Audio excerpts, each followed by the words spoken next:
Welcome to Crawlspace. I'm Tim here today with Lance in the Crawlspace studios in Wormtown. Lance, how goes it today? Oh, it goes great. I don't even know. Is that grammatically correct? It's going well. How are you, Tim? I'm doing well. The worm gave me permission to pass this morning on my way to the studio, so today must be a good day.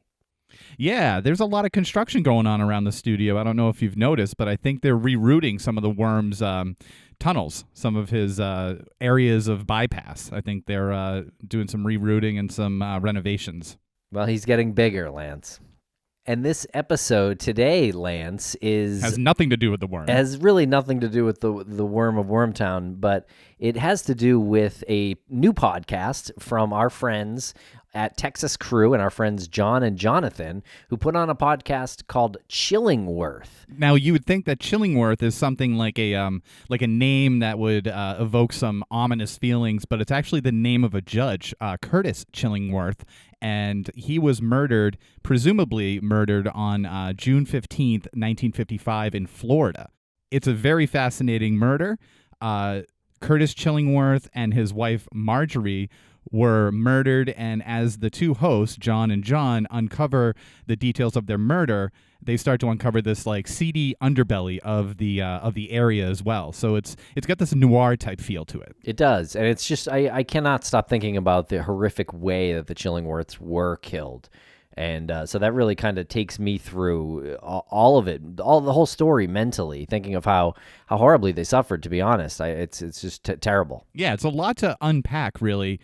It like the onion theory. You peel back layers of this, and you just start revealing more. It's got everything from corruption on the community level to the government level, and a disappearance, and then they find the bodies. And like you said, the way they were disposed of and presumably murdered was particularly disturbing. Okay, so check out the podcast Chillingworth from our friends Jonathan Paine and John Maass, and thank you very much.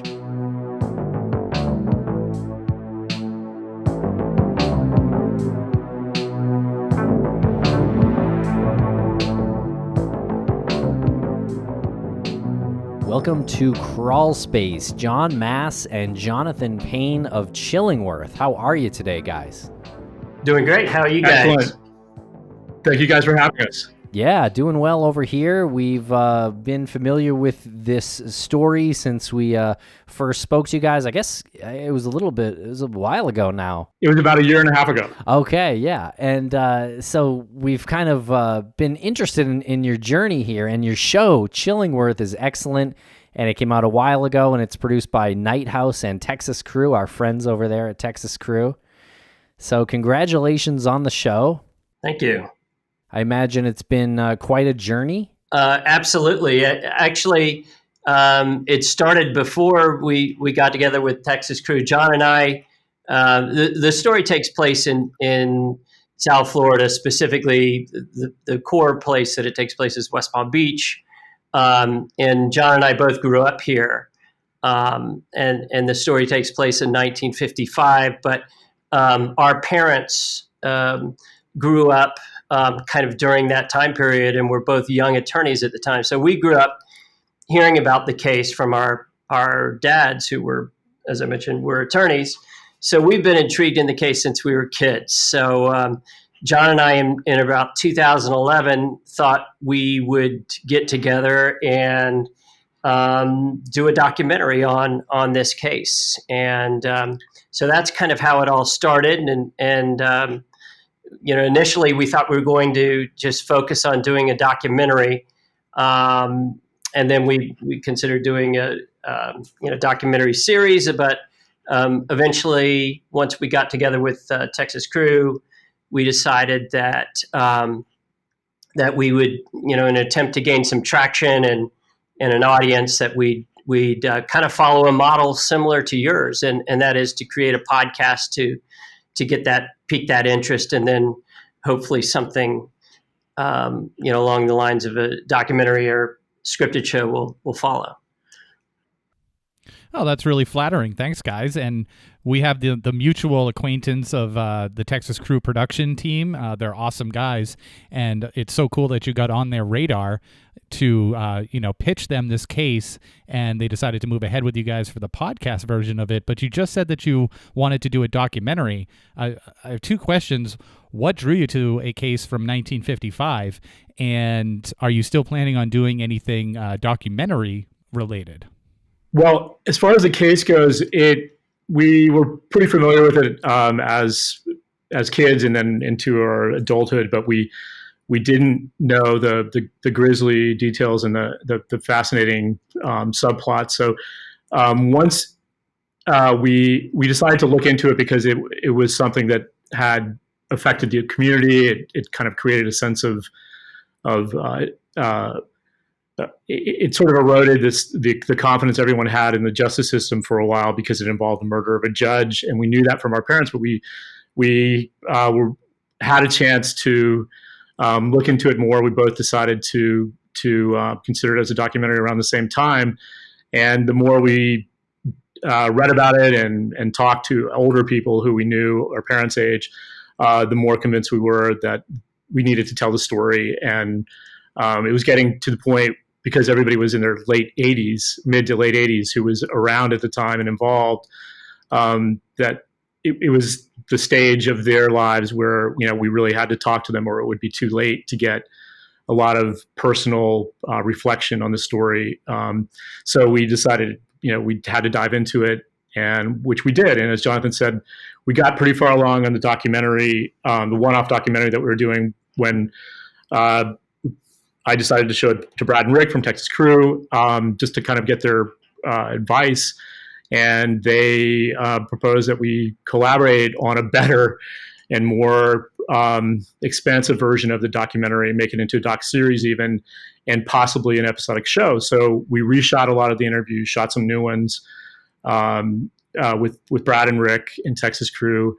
And then, as Jonathan said, we decided to go forward with the podcast. But as far as the story is concerned, you guys are familiar with it. We'll talk about it a little bit more, obviously, in a few minutes. But it's a very dense, dark, intricate story that's sprawling. It goes over the course of 5 years. It's in a place where a lot of cultures clash. Palm Beach County, which was the home of the town of Palm Beach, which is this kind of principality where Mar-a-Lago, everybody knows about now, is located. And then West Palm was this sort of deep south county seat. And then to the west was this very rural, very poor area known as the Glades around Lake Okeechobee. One of the poorest places in the United States. So actually. So that created a landscape that led to a lot of really interesting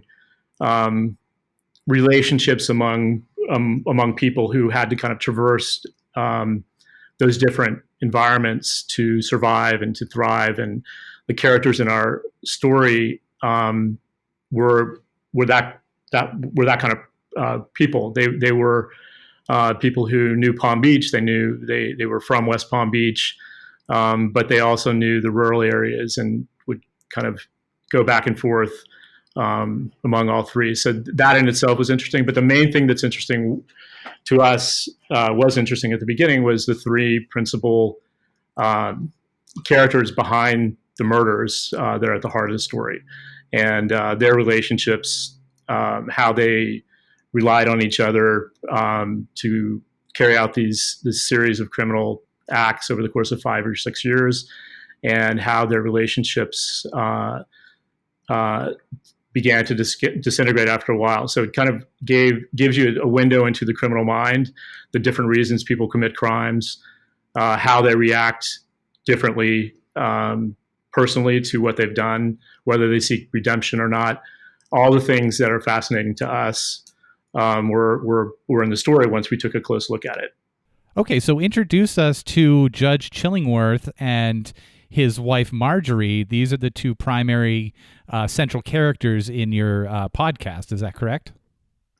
Yes, that's right. And just to kind of take a step back, the Chillingworth family was a pioneer family in West Palm Beach, and were kind of his forefathers were some of the founding members of the city of West Palm Beach. So the Chillingworth name was very well known in South Florida, and Chillingworth himself went on to become a circuit court judge at 26, and he was the youngest jurist to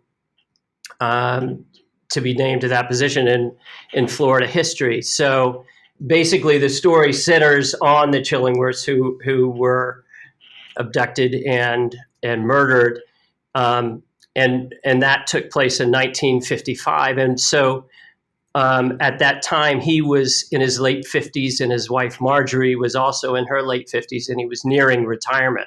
So which makes it all the more devastating, really. And so, yeah, Chillingworth was the pillar of the legal community. He was, as one journalist said, he was the foundation of moral strength for West Palm Beach, and he had opportunities actually to go to a higher court, but he was a West Palm Beach loyalist, and he stood for integrity and was just a very prominent member, not only of the legal community, not only in Florida, but in the whole South. So, and then John, you went to. Well, I was just going to add real quickly. You have to remember that back then there weren't as many judges, and they, in the case of Judge Chillingworth, he had to run for office, so he was a politician essentially too. He would every 4 years he'd have to run for office, and he'd campaign, make speeches. He would give a political campaign speech, and there'd be 5,000 people in the audience. So he was a really prominent figure, and he did a lot of public speaking. So it's a little bit different. We don't really necessarily know who our circuit court judges, a lot of us nowadays.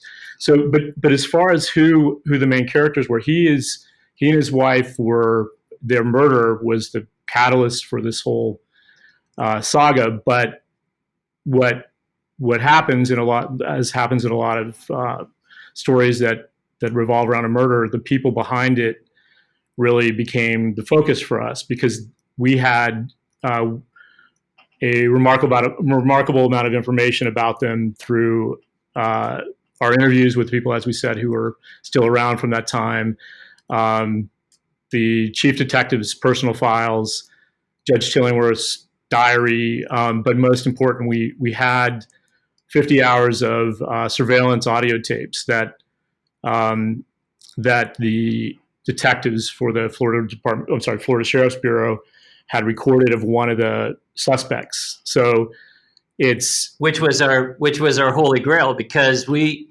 initially, when John and I started, we could not find these tapes anywhere. We grew up hearing about how the criminals, one of the primary criminals involved in the killing of Judge and Mrs. Chillingworth, were secretly recorded by the Florida Sheriff's Bureau, and we could not find the tapes anywhere. We had lots of connections in the area.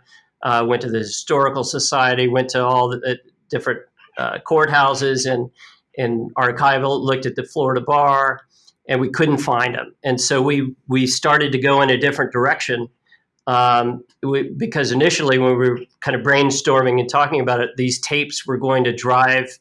We didn't know what was on them, but we knew they were juicy. We knew they were going to provide a lot of insight into these criminal minds. But so we were really, really bummed out that we couldn't find the tapes anywhere. And then, interestingly, a childhood friend of mine had the tapes, and we found out through a series of connections that he had the tapes, and then we got them, and it just kind of changed our whole direction. And so we were absolutely right. There's just so much incredible information on there. The tapes are a little bit, we did digitize them. We took them down. They were magnetic tapes. We digitized them, but they're still sometimes a little challenging to listen to, but we try to kind of, preface what we're saying, or at least kind of a recap what was said on the tapes. But it provides so much information that basically they kind of drive the podcast. I got to go back a little bit. You said a friend of yours happened to have these tapes? How did your friend get a hold of Well, them? he was a DEA agent in this area, and he was friends with a judge named Judge Mounts, who had the tapes. I think Judge Mounts got the tapes because, which is mind-boggling, that these tapes from this, what was deemed to be the crime of the century in Florida, were just going to be tossed aside and not kept in the archives of any kind of institution, which is mind-boggling. And so Judge Mounts said, sure, I'll keep them. And then Judge Mounts had them for a while, and then asked Jim Bourne, who went on to become a crime novelist as well, if he wanted the tapes. And Jim said, sure. So it was that kind of thing, and so it was just kind of, actually we have tons of coincidences of people that we've met along the way, but that was a big one. I hadn't talked to Jim since I was maybe 12 years old, so I'm a lot older than that now. It was really a stroke of luck. Yeah. Well, that's remarkable. And these tapes were going to go into some sort of archive? Well, eventually they will. We're still working with them and transcribing. We have some ideas for annotating the tapes and putting them out in different forms. But yeah, eventually they will. And just one more thing about the tapes.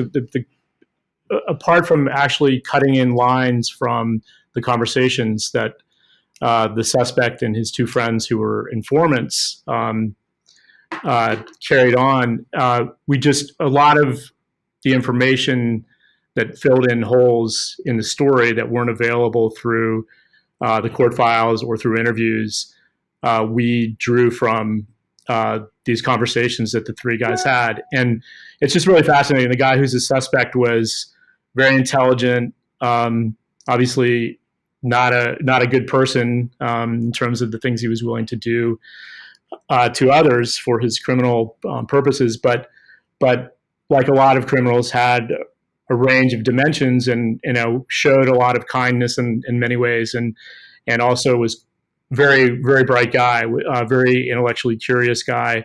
So that window into his mind and his description of his evolution as a criminal, and from the time he was 14 years old in Oklahoma and LA, was really fascinating to me. That's one of the most interesting things about our story, is how we had access to what was going on with this character in particular, because we had the surveillance tapes, and what motivated him, what his regrets were, how complex of a person he was. And so we've layered that into the podcast all the way through, in particular in the last few episodes. And furthermore, he reveals details about the crimes they committed. So these specific crimes, including the murder of Judge and Mrs. Chillingworth. So, and there were others. So hopefully we'll get a chance to talk about some of those other things they were involved with. But so it was incredibly eerie. And, the thing that I still, am just freaked out a little bit about is his laugh, and how, how maniacal and diabolical he could be when he was describing some of these really heinous acts. So it's pretty disturbing. Yeah, it's very disturbing for sure. Now, you said earlier that this is a very dense case, and it does seem to be that way when you take into consideration the area and the mentality, this criminal syndicate, I guess, that you've encountered. When you figured out like how dense this case was, did either one of you say, maybe this isn't the one we should jump in feet first with, or did that entice you even further to dig deeper? It definitely encouraged us to spend more time on the case and to exhaust more possible resources, or exhaust every possible method of getting as much information as possible. So it really it drew us deeper into the case. And when the initial idea for the for the documentary, Jonathan was already thinking about it. My sister Nancy had been talking with a friend who was on the Florida Supreme Court actually at the time, and he's kind of a student of the case as well. And she really inspired me to get deeper into the story. So when you listen to the podcast, you'll see that the murders are really, as I said, that's what everything revolves around, of Judge Chillingworth and his wife Marjorie. But the series of crimes, very inventive, very original crimes that the people involved in the Chillingworth murders carried out are just mind-boggling. So, for instance, they stole radium from the radiology department at Good Samaritan Hospital in West Palm, where Jonathan and I were both born, because they had decided that they could peddle it to either hospitals in Latin America or possibly revolutionary groups who could weaponize the radium, which of course is very lethal if you're exposed to it. So as far as we know, that's the only time radium was ripped off from a hospital, for those purposes. And of course, it may or may not have led to the death of a friend of theirs who drove from West Palm to Miami, an hour and a half trip, with the radium in a satchel in the passenger seat of his car. He died not long after, and so we don't know exactly what happened, but that's a subplot right. which affected the main story, and there are many of those that are similar, really colorful, bizarre stories like that. Another one was the is the attempted robbery of a truckload full of arms that were headed for Nicaragua to help with the to assist in the revolution in Nicaragua, and one of the suspects was involved in that, and then eventually he fled to Brazil. So the story extends all the way down to Rio de Janeiro, to South America. Where he, this one of the suspects was hoping to start his life over again, but there was no extradition treaty between the U.S. and Brazil at the time, and he went down there. He's the one who was very intellectually curious, and he actually loved Rio and was planning to stay there with his wife and new mistress who he encountered while he was in Rio, and things didn't work out exactly the way he planned, but that obviously made it difficult for the detectives to bring the case to a close. So it's kind of representative of the way this story goes. There's another really, to me, intriguing moment where one of the suspects is an attorney who has a life insurance policy, double indemnity life insurance policy on his partner, and of course, plans to kill his partner to collect $100,000, which was $1 million essentially back in 1956. So that effort took place in a strip club in West Palm that was closed, and involved not killing the guy, but in the club, but knocking him out, drowning him in a tub of canal water, then taking him out 10 miles west of West Palm Beach and pushing him with his car with him behind the wheel, dead, into a canal so that it would look like he was drowned in the canal rather than drowned in West Palm Beach in a tub of water backstage in a strip club. So those are the kinds of things that don't typically happen in the trajectory of career criminals that are pretty routine in this story.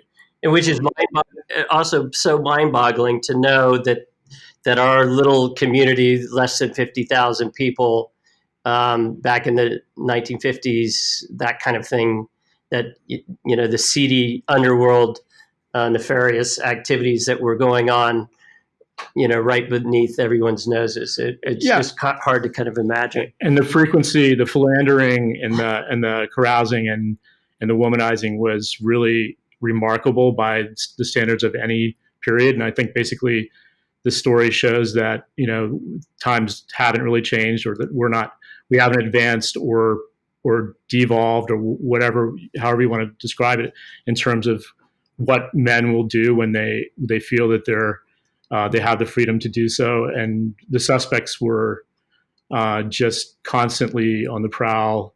One of them managed to convince 5 different women who were clients of his as an attorney, who he was having affairs with, to pose nude for him in his law office.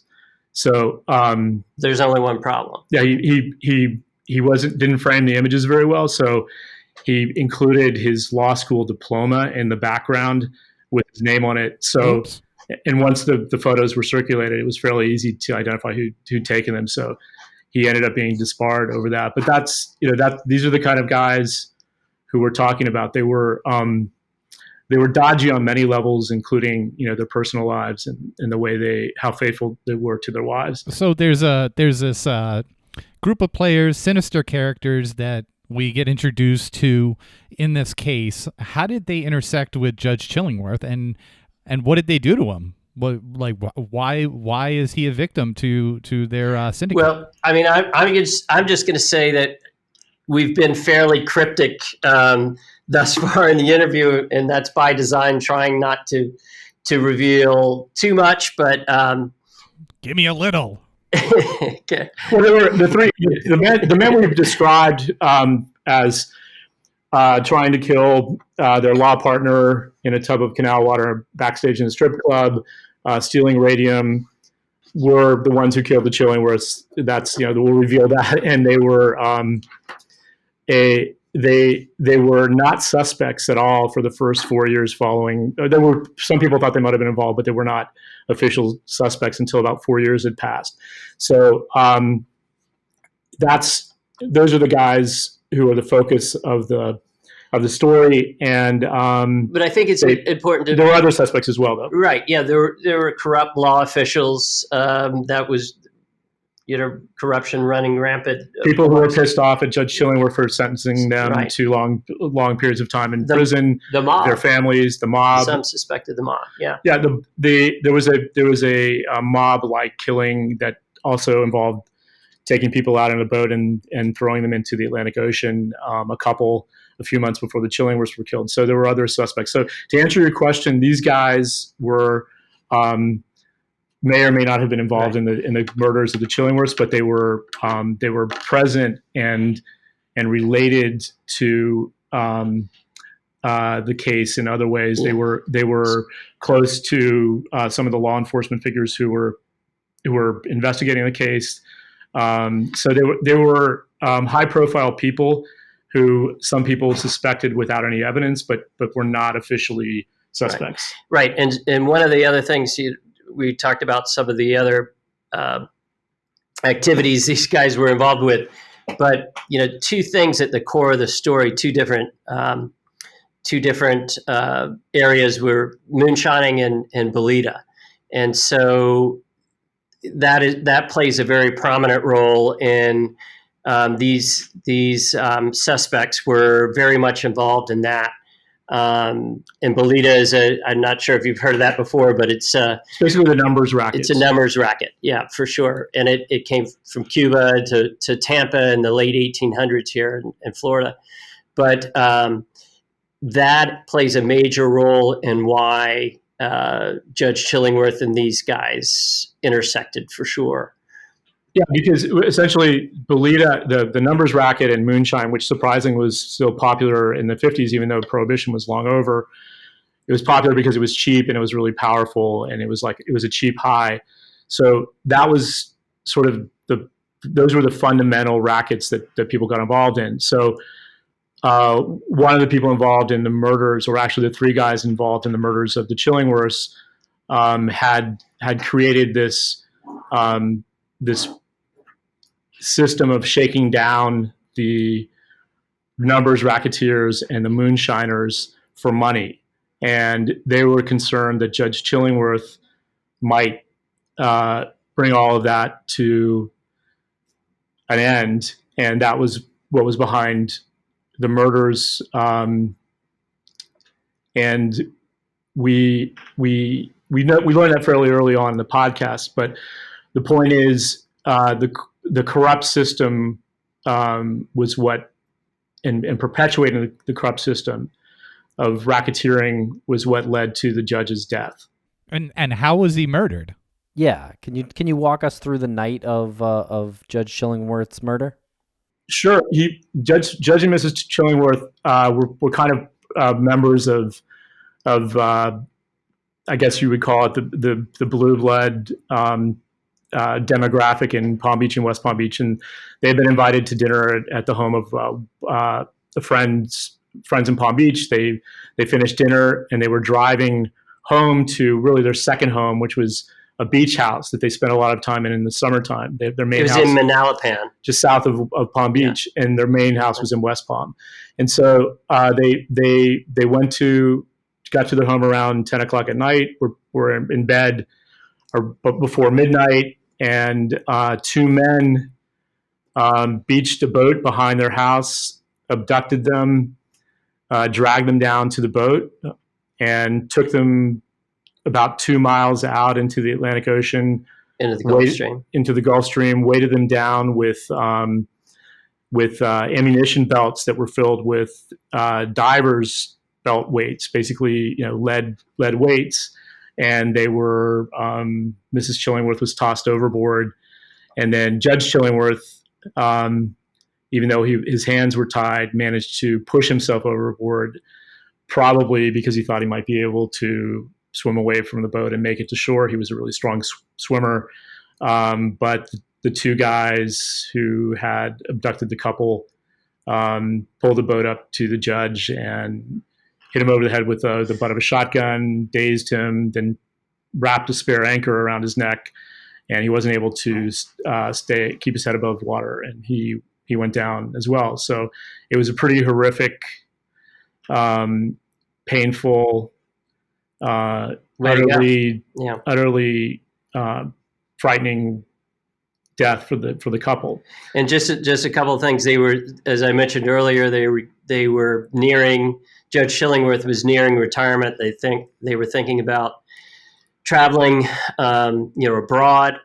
In addition to that, the Chillingworths had 3 daughters, and they were supposed to be coming down to the home and spending some time with them in Manalapan. And they were thinking about being there. And so there's question as to, would they have pulled off these murders if the Chillingworth daughters were there? I think law enforcement indicated that probably they wouldn't have done it, whereas we have the guys on tape saying they would have had to take out the entire house.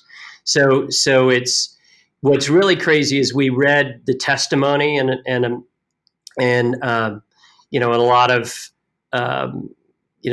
of these guys, but when they reveal it on tape and you can actually hear them describing it, it basically sends a chill down your spine. It's so eerie for sure. Yeah, very chilling way and horrifying way to be murdered. I would have to imagine. And does that make you guys emotional to talk about? Yeah, it does, and it's in particular because our families knew the couple. They knew our parents knew Judge and Mrs. Chillingworth. My grandparents were pretty close with them. They're my grandparents' age, and my dad was at their home. My dad was a young attorney and was invited over there for a cocktail party. Was at their home a week before the abduction. And another thing that I was always, we wanted to, in making this podcast, it was very important because we spent a lot of time on the on the criminals and what they were thinking, and we that's because we have the most information. But we also wanted to be very, very considerate of the Chillingworth family, and we did interview one of the daughters, Marie, who was lovely, and we interviewed her a couple of times. So yes, it was, and especially when we talked to her, it was very emotional. I'm sure for her, of course, but for us as well. So we've tried to, make this. Certainly we're interested in the criminal minds, but and their MO, but we also wanted to be cognizant of the Chillingworth family and acknowledge that, these really prominent, good people with great integrity were murdered brutally. And they weren't discovered right away. This went unsolved for a period of time. It went unsolved for several years, and even though there were some people who had very strong suspicions about who did it before that point, but what happened was there was another murder in Palm Beach County that these same people were involved in, and the investigation into that murder, and this is something that I think happens fairly often, is what led the detectives to figure out who had killed the Chillingworths. Yeah. But however, once they figured it out and they were certain who had done it, there was something that was really a huge obstacle, which was the legal standard of corpus delicti. Corpus delicti just means that you cannot convict somebody of a murder if you haven't found a body. You can't produce the body of a victim. You can only convict someone of murder if 2 eyewitnesses to that murder testify. And in this case, of course, the only two eyewitnesses were the 2 guys who had killed him. So it was something that took a lot of ingenious detective work and manipulation of the suspects to accomplish. Because initially it looked like the perfect crime. There were no bodies, no eyewitnesses, limited evidence. And it did take some brilliant detective work, specifically a man by the name of Henry Lovern of the Florida Sheriff's Bureau, who kind of started putting things together. But they did have they kind of had the perfect scheme and crime going for a while until they, like so many do, it just started to fall apart. They started to turn on one another. First they yapped to friends. Yeah. So this detective that you just mentioned, he must have been a little bit ahead of his time if he was able to do some brilliant detective work figuring out what the truth was with no bodies and very little evidence. Was he somebody that in your research appeared to be not so much a police officer from the 50s, but somebody who had some foresight in innovative detecting? Absolutely. Yeah, he was extremely progressive and inventive, and he was he had a great imagination. So essentially, what really made it all happen for him were recordings, and not just the recordings that we've described to you. He put the suspects under surveillance by placing microphones in a clumsy reel-to-reel recording machine in the trunk of different cars. He placed microphones ultimately in a Holiday Inn in Melbourne, Florida, which is where the 50 hours that we have were recorded.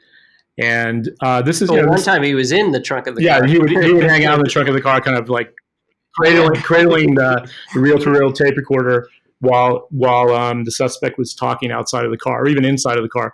But the thing about the recording, and we kind of take it for granted now because we have such incredible technology, but it had been done before in the States, but not very many times to the extent that Henry Lovern carried out these surveillance operations, and it really was remarkable. And among other things, that was one of the things. It was also pretty insane the way he was able to lure the suspect who was down in Brazil back to the country through the use of informants. Basically, it came down to two things. One, he convinced the suspect that the suspect's partner owed him a lot of money from this financial fraud scheme that they were also carrying out. Yeah, we didn't talk about the Ponzi scheme. They had a Ponzi scheme, which was they had a very well-oiled Ponzi scheme machine. That's where going. they made their most money. So the informants convinced this guy Floyd that his partner Joe had was holding out on him, and plus the informants convinced Floyd that Joe was having an affair with his wife Peggy. So this combined was enough to draw him back from his new home in Rio de Janeiro, which was, as we said, a place that he had grown to really love. So Lovern was way ahead of his times. He was like a space age detective.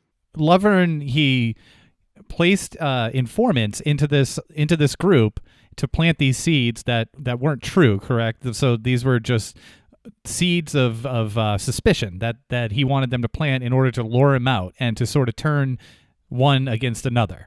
Exactly. Right. Well, yeah. The story of the affair was not true, but the financial fraud revenue sharing issue was something that we believe was true. We believe Joe was holding out on his friend Floyd, and that's what. So there was something to that. But what's really unbelievable about it, and this is something that I wasn't sure we were going to reveal, but I will say this though. Floyd basically we've revealed a lot that we didn't intend to, but that's fine. Yeah. So, but Floyd, when he came back to the States, the very idea that he thought that he'd be able to recover this money, which was a ton of money, it was basically $500,000 in today's money, that he was going to be able to force Joe to go to wherever he had this money hidden and split it with Floyd was a lot to expect. And we're not going to, without really revealing what happened, it was a lot more complicated for Floyd than simply coming up and saying, Joe, hand over the money that you owe me. So Lovern had to orchestrate what was very difficult to convince Floyd of in the first place. But once he came back to the States, he had to maintain in Floyd's mind that the purpose for coming back to the States to confront Joe was going to bear fruit. And when people make irrational decisions, sometimes after a few days they start to see things more clearly, and that was always a danger. So essentially, without getting into too many details, once the suspect Floyd was drawn back to the States, Lovern and his colleagues, Ralph Clark, who we interviewed, was one of them, and another detective, had to maintain this charade essentially to keep Floyd from figuring out that he had been had, because it wasn't as simple as just arresting him when he came back to the States. They had to get him to talk about things on tape, and which is and the informants had to be convincing and not break down and not let their sometimes poor acting skills, get the best of them. Yeah, give them away. And things were happening. Lovern had to think on the fly, because so you have your big master plan, but then some of the partners began to. I mean, it got ugly in terms of the turning and the possibility of hitmen were hired. One of the informants was hired as maybe I shouldn't go there, John. Well, you can go ahead. Okay. Go ahead. But one of the informants was hired by Joe to take Floyd out. So they started to, it was very tense in this situation leading up to the end, where you didn't know, you don't know as you're listening who's going to live and who's going to die, and when Floyd is going to catch on to what's been orchestrated to bring him in. So what Jonathan was just saying is that both of the two informants were close friends with all three of the suspects, but one of the two informants had been hired by someone to kill Floyd, who had been down in Brazil. So that was, of course, he wasn't going to do that because he was working for the state, but that complicated this entire scenario. So this is something that I know it sounds confusing, but that's one of the reasons. And we take you through this through the voices of people who were there, people we interviewed, and also people talking on their surveillance tape. So and then we link everything they're saying in the context of the entire story. So essentially, the as Jonathan said at the start of this conversation, the tapes provide the structure for the story, and they provide, I think, a better sense of how people were feeling through this entire operation, investigation, and attempt by criminals to get away with horrible crimes. You get a sense of the emotions of the people involved. They're totally candid conversations, at least on the part of the suspect. It's almost poignant. I mean, it's strange how you're listening to somebody who has committed horrible crimes, but you can't, at least most people seem to have some kind of sense of sympathy for him. Which, when you catch yourself feeling that way, it's kind of gives you an uneasy feeling. But I'm not sure that everybody will have sympathy for him. I definitely think some people do, but at any rate, that's what's so incredible about what Henry Levern pulled off. He was able to get these people in a place where they not only could be recorded, but recorded for a very long period of time. In a very delicate dynamic where at any moment, if the suspects figured out what was happening, there could be something extremely violent and grisly, and the ingredients were all there. So you'll see.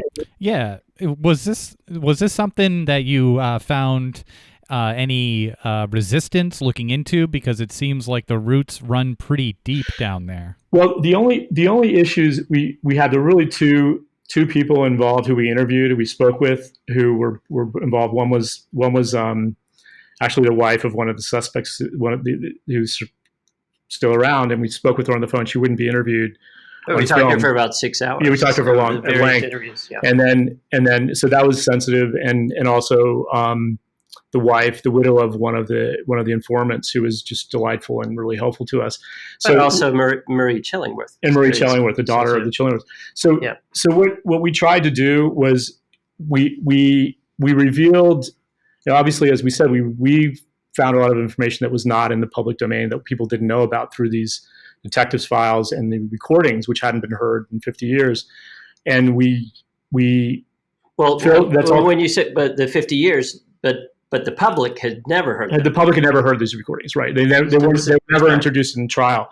So at any rate, we had all this information that was new, that we revealed. But if there was something that was relevant in that information, but would be really damaging to the people who were still alive, and we didn't have to use it, we were sensitive to that. So we kind of protected 2 or 3 people involved by not including information. However, we had plenty of relevant information as it was. So in other words, when it came down to choosing what information to include, if we had information that would really upset someone and information that was just as relevant that did not, of course we would go with what was not upsetting. So at least right. But even that information in those interviews, it helped us shape the story and build the whole story arc with that key information, even though we didn't necessarily use it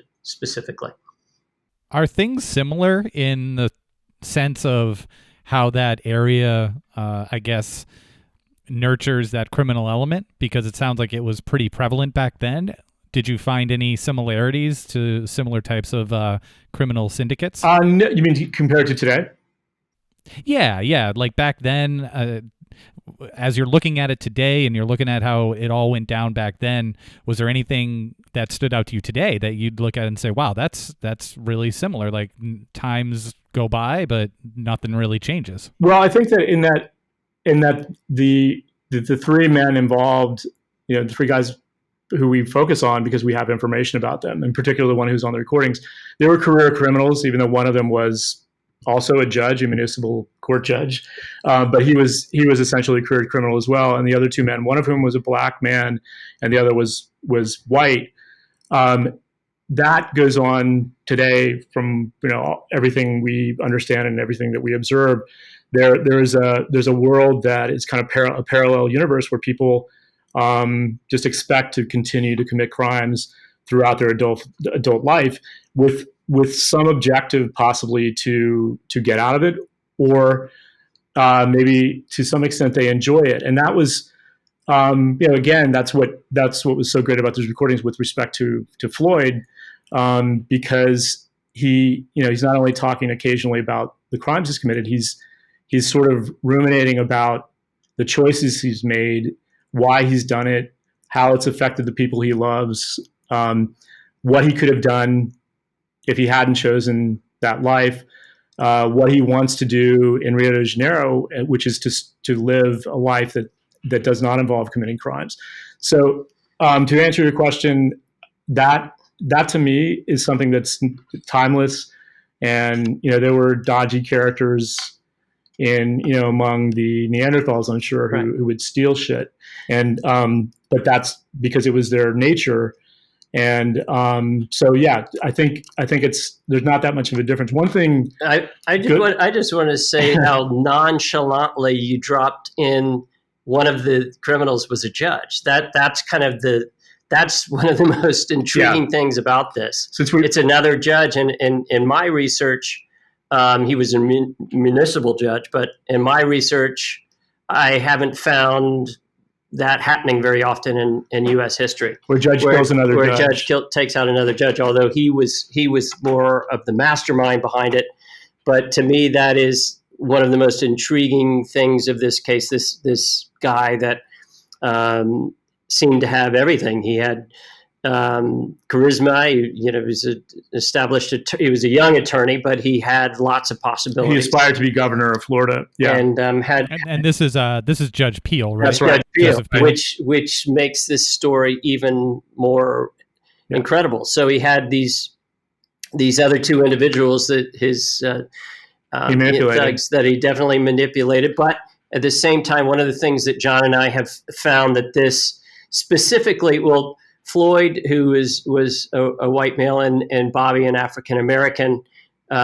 We haven't really talked about Bobby, who was the third part of this brethren, had a very strong relationship, which was very unusual for the time. Floyd and Bobby were close friends, and they, not just in terms of their collaborations as criminals, but they would go skin diving together. Floyd and his wife Peggy would have Bobby over for dinner. That was really unheard of. And Bobby was essentially the leading figure in the underworld in the African American community in West Palm and Riviera Beach, the next community north. And he was very comfortable in having professional, so to speak, relationships with the his white counterparts, was very confident moving around in that world, even though it was a time of segregation. And this was the Deep South, even though people don't think of West Palm Beach as being in the Deep South, and it was very much so. So that's really fascinating. And the other thing is ultimately the rackets that we described, the numbers racket, Bolita, and moonshining, those were most profitable in the Black communities because there weren't as many opportunities for entertainment, and because those populations, those communities were not as well off, in particular in that time, as the white communities. So the moonshine was more popular because it was less expensive, obviously. So ultimately, these rackets capitalized or exploited the black population more than any other group in the area. So everything kind of revolved around those rackets in terms of the political corruption and the primary criminal enterprises, and that's what Joe Peel was making his fortune from, shaking down the operators, the moonshine operators, and the Bolita operators. Yeah, he was a municipal money. judge, so they would have to call him first to get a warrant before they went and raided a Bolita house. So, and he charged them a fee for that. That's essentially he tipped them off, obviously. But another thing, John, you touched on just quickly. So they weren't all career criminals. Peel was not a career criminal, but he forged this one thing that John and I spent a lot of time developing is that the relationship that Joe and Floyd, they called him Lucky. Floyd, they had this symbiotic relationship where they each were trying to lift each other up. And we mentioned that in one of the podcasts when there's an assassination attempt on a prominent figure. Or they discuss it. Sorry, it's a theoretical. They wanted to kill one of Joe's opponents for the U.S. House of Representatives, they never followed and Floyd was a sensible one when it came to that. And so, in other words, Joe needed Floyd to kind of help him achieve his political aspirations, and Floyd, who was kind of from a marginalized, poor family in Oklahoma, but he was very intelligent and knew he had potential, needed someone like Joe to sort of usher him into more another echelon of society, albeit through criminal methods. But that's what was at the heart of their relationship. And Bobby... and there was a deep sense of loyalty all the way till the end. And Bobby was invited to become involved because he was sort of their entree into the black community. Bobby was not violent. He never relied on violence. So his ambition brought him into something that was much more sinister than he expected it to be. Interesting. Yeah. So real quick, what is skin diving? Is that like skinny dipping? That's where you just have a mask and snorkel. But what these guys did, can have fins. You can have fins, but these guys they went spearfishing, and this it was like the water here back then. Even now, it's really clear. It was like being in Tahiti. It was amazing. So yeah, Bobby and Floyd would borrow a boat and go out off of the town of Palm Beach, where our current president comes down and plays golf. They would spearfish in the reefs right off of Palm Beach, which is essentially where they passed over with the Chillingworths when they abducted them. Ah, I see. Are we doing Chillingworth in seasons? Did you just finish season 1, and are we to expect season 2? Well, that we have some ideas. We just published episode 13, which was the final episode of the first, let's just say, stage of the story, and we're not sure exactly how that's going to evolve. All right. Well, because it seems like you're unpacking a lot with all of the characters and even the lineage of the characters from today back then. It feels like you can get a few seasons with some of these cast of characters. There's a lot of material. There definitely is, and as far as the recordings go, the recordings alone raise a lot of questions and open up a lot of possibilities. Yeah, and the recordings, again, just listening to them alone is mind-boggling. They fit into the story and they play a significant role in the story, but just listening to them on their own is really entertaining and illuminating as far as what a criminal was like at the time and what the criminal mind was like. And they swear. It's really amazing how profane it is. It's if you think you've met somebody who curses a lot, these guys are on a different plane. It's gratuitous use of the F word for the most simple things. Like, pass me that pencil. You would not just say that. You have to throw in something that's off color. It's really amazing. And the words were the same back then, by the way. So No, this sounds fascinating, and it's so fortunate that you both were able to hear these recordings from so long ago, having to do directly with this case and the behaviors of these criminals, because we talk about criminal behavior all the time, and we have people on who, give profiles, and to get a doorway into that is truly, truly fascinating. Do you play a lot of these on the podcast? We do, and the way it works is through the first several episodes, we play them, and they're more sort of abstract in they give you a sense of what is to come, but we don't reveal when you hear them exactly who it is and what they're talking about specifically. But when the story catches up to the point in time when the recordings were made, after Floyd returns from Brazil, now that we know that happened, then we give you all the context involved in the tape. So the answer to your question is, yeah, we play them all the way through. We play longer. Initially they're kind of short snippets, and then we play longer versions. Exactly. Contextually, it fits right in, and you kind of, they make the story, and it's very easy to understand their specific roles and who's saying what. Wow. Well, great stuff, guys. Thank you so much for joining us here on Crawlspace today, and we implore all of our listeners to check out Chillingworth. I think it's a great podcast. It's a fascinating story, tragic murders, and, thankfully, you guys are helping to get to the bottom of it and really put out information that hasn't been out there before. So, well done on you guys. And an hour just flew by. Yeah. Imagine listening to the 13 episodes. That's going to be truly riveting. Thank you very much. Thanks for having us, guys.